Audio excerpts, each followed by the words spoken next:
Muy bien, pues continuamos con la serie de videos que vamos a estar hablando o retomando acerca de temas que tienen que ver con el área de instrumentación. Es un gusto saludarles para las personas que nos acompañan de Saber Instrumentación y Control, Electrónica y Automatización Industrial. Y el tema que vamos a estar tratando el día de hoy es el procedimiento de calibración y ajuste de instrumentación industrial. Bueno, pues para dar inicio a esto vamos a hablar un poco acerca de lo que son los procesos de calibración, la parte que tiene que ver con ajustes y los sistemas que vamos a estar trabajando dentro de el mismo. Bien, dentro de lo que marca la parte de procedimientos, pues se tiene que tomar en cuenta cuál es el concepto de calibración.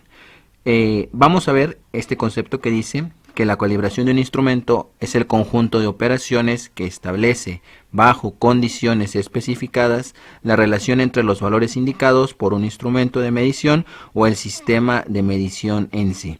Bien, esto nos da una parte de lo que es este sistema porque permite comparar magnitudes de diferentes instrumentos. Es claro mencionar que entre un ajuste y entre una calibración puede haber ciertas controversias, pero la parte de metrología es muy precisa a la hora de hacer la calibración. Si se fijan en el último párrafo dice: en forma simple se define como la comparación de las indicaciones de un instrumento patrón contra un instrumento el cual no presenta ajuste. ¿Eso qué quiere decir? Que para nosotros hacer un proceso de ajuste o calibración necesitamos comparar un instrumento contra el instrumento que estamos manejando, que se le conoce como mesurado. Una parte muy importante que se tiene que tener en cuenta entre un instrumento normal y el instrumento de patrón, como el que vemos aquí, es que el instrumento patrón se encuentra certificado por algún elemento o por alguna entidad de acreditación que dé certeza de las mediciones que se están tomando. Entre ellos los medidores de tipo patrón son generalmente instrumentos con más precisión, con más exactitud, que nos pueden emplear para servir como referencia al instrumento que se va a ajustar. Para ello necesitamos que el proceso de calibración sea de forma apropiada, que la medición sea lo más exacto posible, que se tenga un buen control del proceso y que la ofrezca un servicio de seguridad y costos bajos. Esto lo vamos a hacer en un laboratorio. ¿Qué quiere decir esto? Que para poder calibrar tenemos que tener condiciones controladas que solamente se pueden tener en un laboratorio, tales como la temperatura, el nivel de presión, el nivel de humedad, de iluminación, y son condiciones que nosotros podemos hacer dentro de un laboratorio, mientras que el ajuste se hace en campo, con condiciones no controladas. Bien, a continuación vamos a ver el procedimiento general de ajuste de instrumentación industrial. Este procedimiento también se utiliza en los laboratorios de calibración a nivel nacional para ajustar diferentes tipos de instrumentos. Y básicamente es una serie de pasos, la cual vamos a desarrollar como se fija en esta diapositiva, donde estamos observando los pasos. Bien, número 1 dice que debemos de situar la variable en el valor mínimo del campo de medida. Esto nos va a servir para poder nosotros determinar lo que es el cero del instrumento. ¿Esto qué quiere decir? Que hay instrumentos en los cuales estamos con el cero, iniciamos en el cero, pero hay otros instrumentos que no comienzan precisamente en el cero. A eso se le puede llamar elevación de cero o supresión de cero, respectivamente. Bien, en el caso de que sí comencemos a través del cero, debemos de tomar en cuenta que el primer valor que vamos a ajustar va a ser el tornillo de cero. Hay que recordar que este método está basado en instrumentos que eran mecánicos, como se tenía hasta hace algunas décadas, pero actualmente en los instrumentos electrónicos también se necesita ajustar. Se cambia el tornillo por una serie de botones en medio de un display, donde nosotros podemos ajustar el cero, ¿ok? Y en este caso lo vamos a llamar al índice, si fuese un manómetro, como el punto de referencia. Punto número 2. Situamos el valor de la variable en el valor máximo del campo de medida. Normalmente nosotros en el área de instrumentación, en el área de campo, le llamamos el ajuste de span o el ajuste del rango del instrumento. Son terminologías muy comunes en campo que realmente pues no deben de ser así. En este caso vamos a escalarlo al punto máximo, como lo pueden observar aquí en esta gráfica que nos va a servir de apoyo para poder tener de referencia el ajuste de span. Así es como lo vamos a conocer. Y de esta manera vamos a jalar un tornillo, vamos a dar vuelta más bien, lo que es la parte de multiplicación. Este tornillo nos va a permitir ajustar la carrera máxima de nuestro instrumento. ¿Se acuerdan? En el punto número 1 ajustábamos lo que era la parte del 0 y ahora estamos ajustando la máxima carrera. Esto está muy relacionado con el video anterior. Por ahí, si no lo han visto, chequen el video de ecuación de linealidad en instrumentación para que se den una idea de lo que estamos hablando. Ok, los invitamos, aquí se encuentra dentro del mismo canal. Ahora, una vez que yo ya ajusté el máximo de esa variable, llámese presión, temperatura, nivel o caudal, voy a hacer el paso número 3 que dice repetir los puntos anteriores 1 y 2 de forma sucesiva hasta que las lecturas sean correctas con los valores máximo y mínimo. Es esto que quiere decir que yo lo voy a estar comparando con un instrumento patrón hasta que el 0 me dé un valor de 0 y hasta que el máximo, o sea el valor de span, me dé el valor más aproximado. Esto nos va a permitir observar el tipo de error que tiene el instrumento. Si ustedes observan en la gráfica inferior derecha, existen diferentes tipos de errores. El error más común que normalmente se ve o se aprecia en equipos de instrumentación, pues es el error de span. El error de span, como pueden observar, el 0 coincide, sin embargo en los extremos el span se puede desviar ligeramente hacia arriba o se puede desviar hacia abajo. Otro de los elementos que también se ve y que sirven para ajustar un instrumento, sobre todo cuando este no está en servicio continuo, o sea, no le está llegando presión constante, no le está llegando temperatura constante, tiende a desajustarse el 0. ¿Y cómo identificamos el 0, el error de 0 en esta parte? Bueno, porque no comienza en 0, puede comenzar en un valor ligeramente por arriba o ligeramente por abajo. El que más se sitúa es el que está por valores ligeramente en la parte superior. Pero también pudiese surgir un error, el cual no estamos exentos y tiene que ver con parte del diseño mecánico, del error de angularidad. Aquí está. Este error de angularidad o de no linealidad, como se le conoce también, es un error donde coinciden los valores del 0, coinciden los valores del span, pero entre la carrera del 0 y el span puede haber valores ligeramente superiores o, como se muestra aquí en la gráfica, valores ligeramente inferiores. Esto, ¿cómo lo vamos a apreciar o cómo vamos a saber el tipo de error para poder ajustarlo? Bueno, pues se van a llenar una serie de tablas que a continuación vamos a describir cuáles son los pasos para llenarlas. Bien, en el punto número 4 nos dice que si el instrumento presenta un error de angularidad, y es muy preciso decir que solo los mecánicos de transmisión por palancas, se ajusta un tornillo de angularidad. El ajuste de angularidad lo vamos a poder observar con una curva, y esa curva vamos a empezar que se empieza a aplanar, por así decirlo, se empieza a normalizar, a distribuir, hasta que se encuentren los valores más próximos. Hay que tomar en cuenta que cada fabricante maneja sus valores de angularidad y hay que tomar también en cuenta el porcentaje de error y de precisión para saber si los valores que estamos tomando realmente corresponde a la calidad, a la cantidad de presión, a la cantidad de nivel, de temperatura o lo que estamos midiendo con el porcentaje de precisión, de exactitud o de error. Bien, en este caso dice que si se ajusta ese tornillo vamos a poder observar esos cambios, cómo la lectura se va aplanando. Bien, ¿cómo lo vemos? Miren, normalmente esos errores que tienen que ver con el ajuste de angularidad los encontramos en estos equipos. Como pueden observar, estos son dos manómetros en los cuales estamos ajustando o tuvimos la oportunidad de ajustarlos, en las cuales observamos el tubo de Bourdon, observamos el mecanismo, la parte del piñón y cremallera, y aquí donde se está señalando, donde se está tocando con este destornillador, es el ajuste de angularidad, también llamado tornillo de angularidad o no linealidad, el cual nos permite a través de este sistema mecánico poder recorrer, poder avanzar o poder regresar el mecanismo que une al eslabón donde entra la terminación del burdón, ¿ok? Normalmente este tornillo de ajuste es muy raro que se mueva, pero cuando existe ese tipo de errores es necesario tomarlos en cuenta. Bien, el punto número 5 dice reajustar nuevamente los tornillos de cero y de multiplicación hasta conseguir la exactitud deseada o requerida.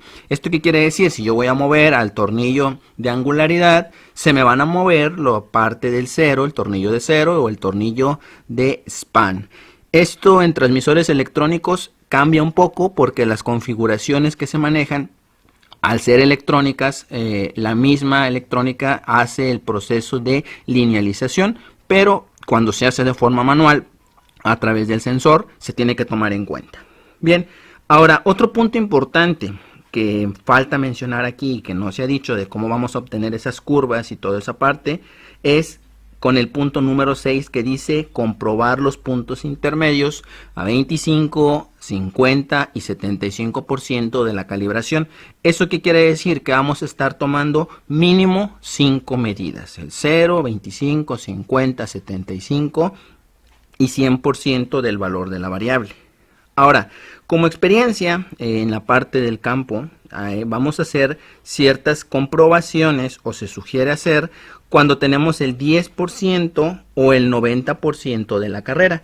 Esto se hace con el fin de evitar precisamente que se propaguen los errores de cero y los errores de span. El 10% al estar más pegado al 0 y el 90% al estar pegado al 100, pues nos permite comprobar o nos permite hacer que no haya problemas al inicio o al fondo de la escala. Para ello, la posición del tornillo de cero y de multiplicación varían de cada instrumento y en algunos de ellos pues se posee la parte electrónica. ¿Ok? Bien. Una vez que ya tenemos toda esta parte, pues este procedimiento general hay que aprenderlo, hay que practicarlo. Solamente con la práctica ustedes van a poder obtener los valores que están buscando. Y es muy importante saber cuáles son los niveles de precisión y exactitud que maneja el instrumento. Lo pueden encontrar con el fabricante o en el datasheet. O en el caso contrario, trabajar con elementos que sean justos. Por ejemplo, en este caso, instrumentos electrónicos, instrumentos que sean de tipo patrón, que permitan comparar los rangos. Igual, el otro instrumento también lo tienen que someter al 0, al 25, al 50, para que tengan una referencia. La única diferencia de este método es que dentro de un laboratorio se practica con instrumentos patrón que están certificados y con las variables controladas, y en campo los ajustes se hacen con un instrumento que simple y sencillamente tenga mayor precisión y exactitud que el instrumento que vamos a hacer. Pero bueno, eso es un tema que vamos a topar ahorita, que se llama trazabilidad de la instrumentación, así que a continuación pues vamos a ver todas esas consideraciones. Bien. Para el caso de los instrumentos digitales, los instrumentos inteligentes, que a continuación ya tienen más presencia en el mercado, pues los datos de calibración ya se encuentran guardados en la memoria. Hay que recordar que estos instrumentos, como el que tenemos aquí en la imagen, pues ya cuentan con un microprocesador, ¿verdad? Básicamente es un sistema en el cual ya vienen grabados dentro de la memoria las partes que tienen que haber de autoajuste. Muchas veces las personas que hemos tenido esa oportunidad hemos visto que tienen un sistema de autocalibración o autoajuste en el medio del cual a través de un algoritmo pues ya se implementan las técnicas. Eso se hace en la memoria EEPROM y básicamente lo que hacemos es acceder al menú y en el menú vamos checando cada uno de esos valores. Lo podemos poner en modo de ajuste y a través de un calibrador de lazo, como podemos observar aquí se encuentra un ejemplo de calibrador, pero ya no tenemos un calibrador Fluke como el que normalmente utilizamos o un calibrador de mano. Aquí ya es un calibrador ya de laboratorio donde podemos observar funciones más avanzadas. En este caso dice que algunos fabricantes toman hasta 126 puntos de medición. Esto hace que los procesos de ajuste de estos instrumentos sean más precisos y sean más exactos. Hay que recordar que algunos de estos instrumentos pues todavía trabajan con el protocolo HART o en este caso cuando son de tipo digital a través de instrumentación convencional o instrumentación inalámbrica basadas en el estándar ISA 100.1, se necesita trabajar con un modo de comunicación digital, lo que vienen siendo protocolos como lo son Modbus, Profibus, etcétera. Pero bueno, para esa parte los instrumentos convencionales pues no cuentan con esa parte. Eso únicamente lo hacen los instrumentos digitales. Bien, en la siguiente gráfica podemos ver el método de ajuste de instrumentos. Vamos a tomar un primer instrumento, lo estamos comparando contra otro que tiene una magnitud, y lo que alcanzamos a observar en la primera medición es que tiene una lectura donde no presenta la entrada en el 0 ni tampoco el span, y también se está hablando de que tiene un error. Con esta gráfica y a través de los elementos podemos diagnosticar que tiene un error de 0, un error de span y ligeramente tiene un error de angularidad. Y bien, primero que nada, como decía, hacemos el ajuste de 0, bajamos el elemento, luego hacemos el ajuste de span, como pueden observar, se vuelve a ajustar el span, pero se desajusta el 0. Pero para poder volver a llevarla a ese elemento, volvemos a repetir el ajuste que tenemos de multiplicación a través de este elemento y observemos que la curva poco a poco se empieza a aplanar. Ahora, una vez que ya la curva se encuentra un poco aplanada, procedemos a realizar el ajuste de 0. Este ajuste de 0 incluye volver a poner el 0 que se elevó al valor inicial y observamos que el span ahora vuelve otra vez a desajustarse. Para volver a ajustar esta curva que ya se ve un poco más aplanada, vamos a mover nuevamente el tornillo de multiplicación para hacer que coincida este valor hacia la parte de arriba. ¿Y qué es lo que observamos? Que la curva poco a poco empieza a aplanarse cada vez más. Ahora, para poder meter el ajuste de angularidad, por lo general vamos a meter otra vez el instrumento de prueba a valores por encima del 0 y por encima del span para volver a aplanar esa curva. Acto seguido, volvemos a ajustar el valor de 0, alcanzamos a observar que esta pendiente cada vez se va haciendo más recta y volvemos a ajustar otra vez el tornillo de multiplicación. ¿Esto para qué? Para poder hacer coincidir el span del instrumento y que nuevamente el 0 nos quede ligeramente arriba. Una vez que ya alcanzamos a aplanar más esta curva lo más que se pudo, procedemos a bajar con un ajuste de 0 y cuando ya tenemos seguro el ajuste de 0, procedemos a poner el ajuste de span. ¿Ok?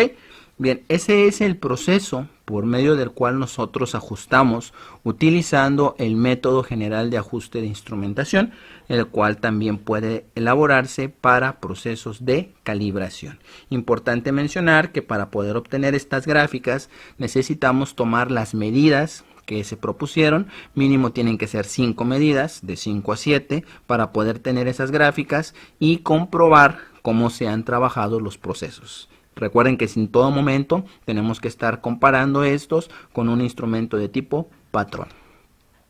Bien, en la parte de administración, porque es una parte que se tiene que tocar en la parte técnica de instrumentación, pues vamos a ver cuáles son las consideraciones.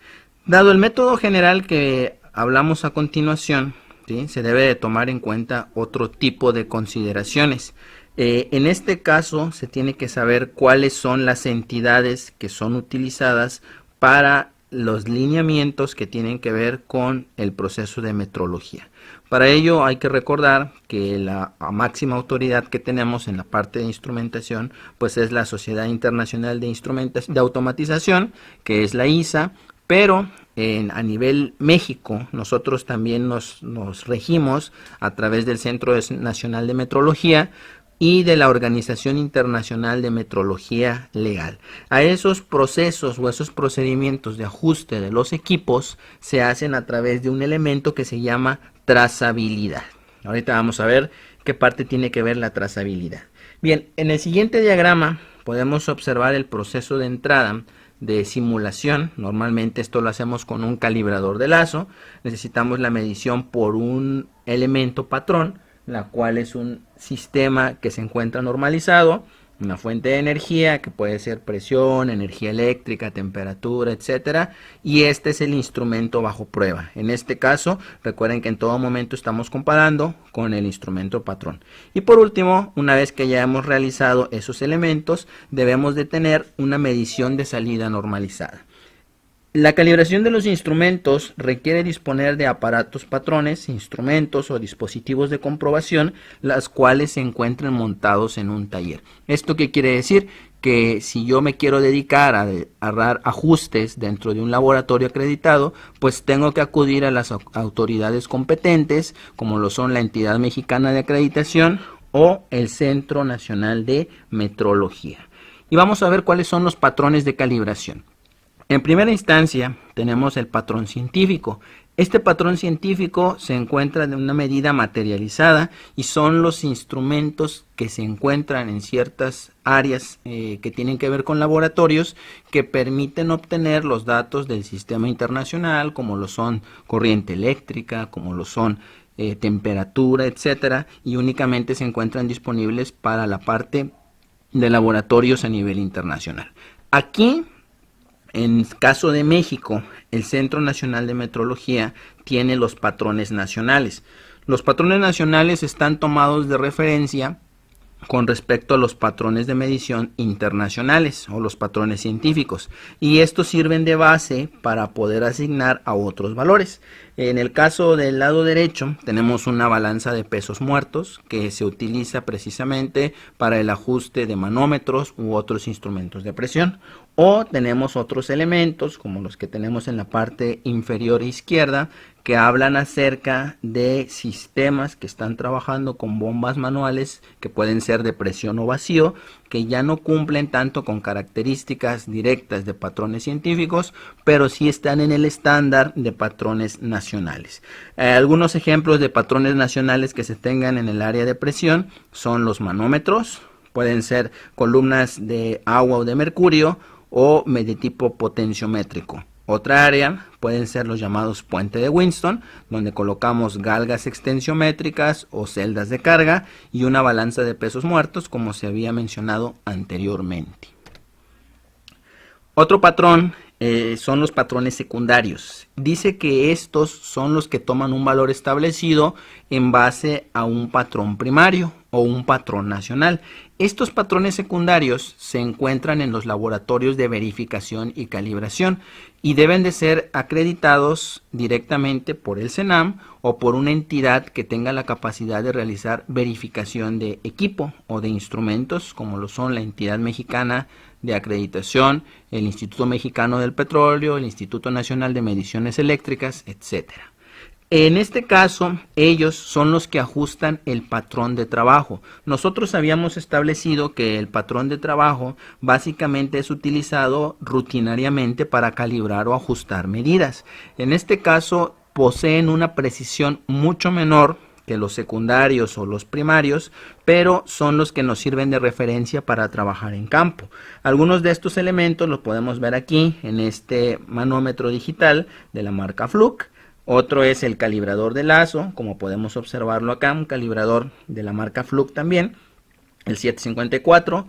Y también hablamos de elementos que son convertidores corriente-presión, que sirven como un transductor para cambiar a una señal de presión, pues una señal de corriente, que es lo que finalmente mide ese instrumento. Pero los patrones secundarios se pueden encontrar en laboratorios, como lo tenemos aquí, utilizando computadoras de proceso a través de un elemento, de manifolds, de sistemas que trabajan a través de presión. Puede ser un transmisor de presión que tengamos en la parte de aquí, o puede ser elementos mecánicos que indiquen únicamente la presión y se comparen contra este otro instrumento. Bien. Para finalizar esta sesión del día de hoy, vamos a hablar un poco de lo que es la trazabilidad de la medición. La trazabilidad de la medición tiene que ver con los patrones nacionales o los patrones primarios que emite el Centro Nacional de Metrología. Esta es la propiedad que tiene el resultado de la medición desde que se efectúa en los elementos de allá donde se encuentran los centros de laboratorios y acreditación hasta el valor final. ¿Qué quiere decir? Que en todo momento tiene que existir un certificado de trazabilidad o sea, para poder buscar de dónde proviene la medición que estamos tomando de presión, temperatura, nivel o caudal. Y eso tiene que ver con entidades para poder comparar el contenido de un elemento que se llama incertidumbre dentro de las medidas que son determinadas. Esto nos indica que el consumidor final, la industria, el comercio, los usuarios necesitan tener esos documentos para poder asegurar que los instrumentos están trabajando acorde a las necesidades de los patrones. Esto es importante porque define la unidad de medida, el tipo de laboratorio, el tipo de calibración que se encuentra acreditada y el instrumento de medición o equipo. Todo instrumento debería de tener un sistema de trazabilidad de medición. Sin embargo, muchas de las ocasiones cuando estamos en campo trabajando, pues esos instrumentos de trazabilidad se deben de generar como parte de la actividad administrativa que se genera dentro de los elementos para asegurar la medición, y frente a alguna revisión que tenga que ver la parte de metrología, pues se tienen los documentos adheridos. Uno de los ejemplos de las hojas de datos para instrumentos cuando van a ser ajustados o calibrados son como las que genera la ISA, en este caso Sección México, que habla acerca de la hoja de datos de instrumentos. Tenemos dos ejemplos, miren, aquí tenemos la hoja de que es para flujo y acá tenemos una hoja que es para temperatura. Cada uno de ellos debe de tener ciertas especificaciones que se van a encontrar en un DTI, en ciertos instrumentos que son necesarios para poder llevar a cabo los ajustes. Hay que recordar que cada variable de proceso representa ciertas características y estas hojas se adaptan básicamente a las características del instrumento de manera general, y posteriormente se ubican dentro del DTI o se ubican dentro de un diagrama de flujo de procesos o dentro de la parte que tiene que ver con detallar la instrumentación, y esto se utiliza para tener un control más exacto. Muy bien, pues hasta aquí terminamos la sesión del día de hoy, que tiene que ver con calibración de instrumentos. Esperemos que hayan quedado resueltas sus dudas con respecto a este tema, el cual realmente es interesante, pero se tiene que tener conocimiento sobre todo de que se tiene que tener documentación acreditada, de que el proceso o el método de ajuste que ustedes alcanzaron a observar pues varía de los instrumentos, pero lo más importante que recuerden la diferencia entre ajustar un instrumento que se hace en campo o calibrar un instrumento que se hace en laboratorio con ciertas normas y ciertas medidas. Bien, para la siguiente sesión estaremos trabajando acerca de otros temas que tienen que ver con la parte de implementación de instrumentos en el campo, así que suscríbanse al canal. Los esperamos en una siguiente sesión. Recuerden, en la parte de abajo hay que darle like y suscribirse para seguir subiendo contenido especializado, y leemos sus mensajes para que podamos atender cada una de sus necesidades dentro de los elementos. A nombre de Saber Instrumentación y Control, Electrónica y Automatización Industrial, espero haya sido de agrado este video, hayan resuelto algunas de sus dudas y nos vemos en la próxima.